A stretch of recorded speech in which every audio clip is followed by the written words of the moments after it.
Hello. It has been quite a week over here in Norrköping, Sweden. Beginning with the appearance of Jared Sorensen, my good friend for decades, who goes way back with me to my first forays into publishing. Buddied up with me when I went to Gamma Trade Show for the first time in 2001, for example, and has always been a powerhouse of irreverent design and a degree of independence, even from independence, all these years. Well, having not seen him for a bit and having met Simon Petersson here in Sweden earlier this year, and saying to myself, I have a new friend and a very similar one, as a matter of fact, certain similarities in design and other things. You know how when you get two friends together and you say, oh, this is great, they're going to love each other, it's going to be great, we're going to be a power trio now, and of course they hate each other's guts, and each one says, well, what are you doing with that guy? Fortunately, not the case this time. Match made in heaven, as I hoped, and I've piled in at my house, complete with my kids and the whole three-ring circus. It was during Höstlöv, which means the kids are not in school during some of those days, which added to the fun. Well, as it turned out, between cooking things and generally introducing both of them to some little part of the area, we spent most of our time at Spelens Hus, which is my gaming home now. So this video is here to show you a bit of my reflections. You see here, I have them at my mercy because this is about the games that I didn't record. And so I can say whatever I want. And they, they're stuck. Haha. Where to start? The shame, really, it's inevitable, is that the entire visit was full of conversations while doing other things, whether it's cooking or walking, riding the tram, hanging out, going on walks in the hills and stuff. And so that's just full of unrehearsed conversation that veers into many important topics, much of it to do with role-playing techniques and the business and so forth, that would, I think, be extremely helpful or interesting to others, except that it's also mixed up with talks about everything else people talk about, and was not, I'm not shadowed by a helpful cinematographer who, takes down everything to winnow out the bits of wisdom. We don't have one of those. So, that stuff's, well, it's not lost in terms of our interactions with each other, but it's not publicly available. Oh, so what can I talk about? Oh, and then there's also the projects, that are, let's not make that one public. I'm working on that and I'm real private about it and personal and not ready to sort of share it out yet. So there's a few of those that I know about. You don't, except I wish I could tell you. You will see recordings of Jared running Free Market, the game that he did with Luke Crane. Which I think sort of raised his eyebrows when I pulled it out of the shelf and said, we're playing this. Well, there's that. And then there's also when we played Vigil, my game and design, a lot. They kind of took to that. And a couple of other things that you'll see recordings of. But then there's the stuff that wasn't recorded where we just played and made other things with role-playing. And I'm going to talk about those now. So one thing that Jared and I did before Simon showed up was to take a peek at Champions Now. He's kind of intrigued because Champions' general reputation is basically just a Hexmax skirmish game. I can trace that back historically. In the early mid-'80s, there was a mashup. There was a Steve Jackson Games and Hero Games joint publication, which was called Autoduel Champions, whereby the point building system of Champions and its hex map movement, which has roots in Steve Jackson's older games, were basically blended to make, a skirmishy game for building vehicles and shooting each other up. I maintain that a great deal of what we call Champions from that point forward is actually Autoduel Champions and has very little to do with the actual role-playing game from that era. Well, anyway, so Jared's not familiar with that at all. So I said, okay, let's take a peek. And so I have here his work with my little triangle and the various aspects of putting the character together conceptually. And then you move on to points, and you don't go into the powers or anything like that. You go into what I call the situations. And they're similar to the old rules for disadvantages, but they're framed in a slightly different way, and kind of optimized for, plot stuff. Well, anyway, so he started working his way through. Now, he had a pretty good idea. He was working off one of his characters. And I should also point out that I should have started with this.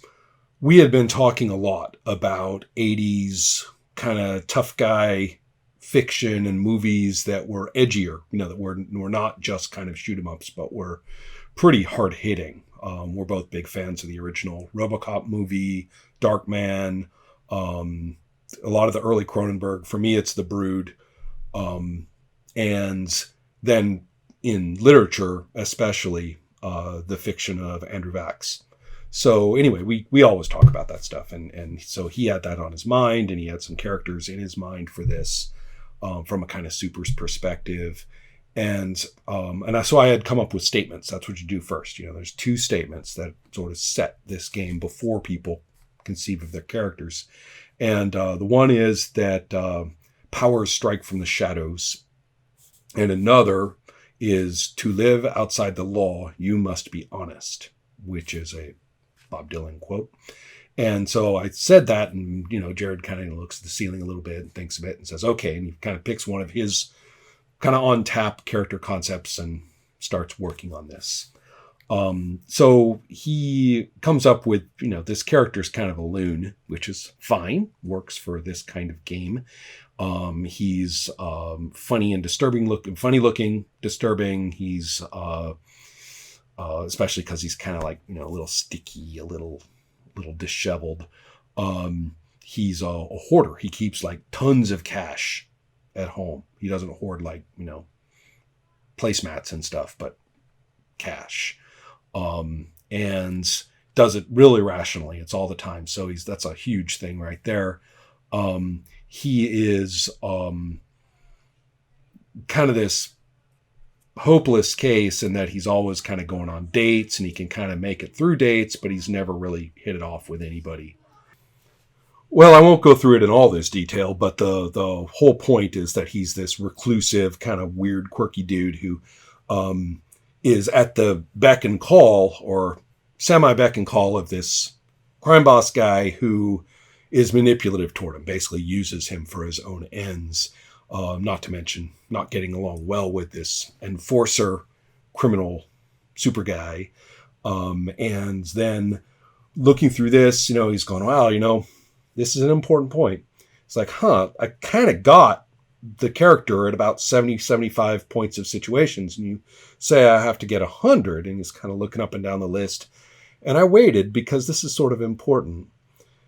The whole point, and the only reason that I kept this archaic looking small point system is because it forces you to go one step further. When you sit down and you write your situations from concept, you never really quite have enough. You got to stretch it a little. Now, there are limits to that. In the older game, I always found that the stretchiness tended to lead people to do a lot of generic stuff. I've worked it a little to the point where I think you almost get there, then you just have to pop it once with a good idea, and you're like, oh, that rounds everything out. So it worked out really well for him, making him, I was like, does he have trouble with environmental stuff? Classic superhero, can't do this. And he's like, oh yeah, he hates light. Light, makes him weird. And I'm like, got one of those.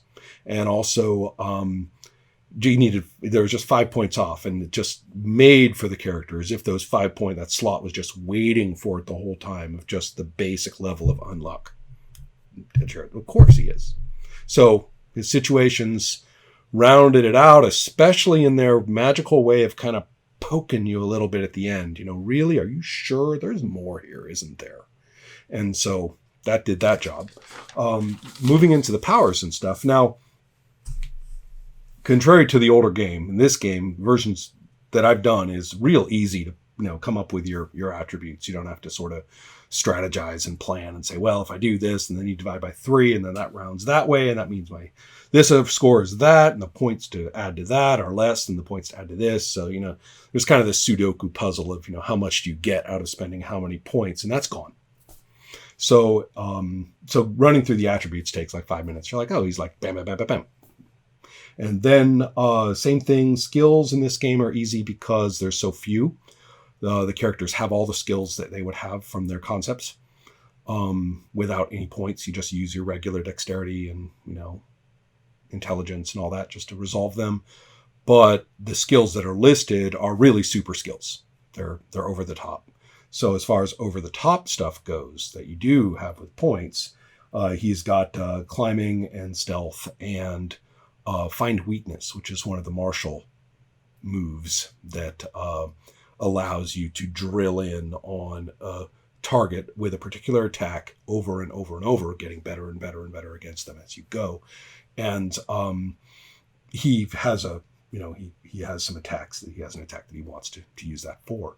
So, okay, because he wants him to be a gun guy, which is great because now finally I get to have somebody actually do, a comic book anti-hero's gun in Champions Now. And I've been sort of waiting for this because I took out the classic killing attacks. Everybody's like, oh, there's no killing attacks. Whoa, it's not Champions without the killing attacks. And I'm like, you want to kill people now. It's way easier than it was before. But it's not as cheap as it was before. So anyway, we worked through that, took up the bulk of his powers points, or a lot of them anyway, and then a few other things that work together with his kind of odd webby. He's kind of a web guy in lots of ways. Not really a swing on the web guy, but kind of a lurk in the cobweb, splotch kind of web guy. So we worked through that, and again, there are things called power frameworks, which are by far and away the math part of the game, with advantages and limitations and stuff like that. You do some crunching. And why do we bother? We have all these modern games where you pick and you get it and you're done. And what's with all this crap? Well, here it matters a lot because again, it sort of works the other way from the situations. What you want is going to be too many points. So you have to jigger it. You got to go, now what kind of framework do I stick this in? And what does that mean? Okay, if it's in an elemental control, I want it, and but it has to cost endurance if it's in an elemental control. And then you say, wait, it makes sense for that to cost endurance for this guy. So, things like that.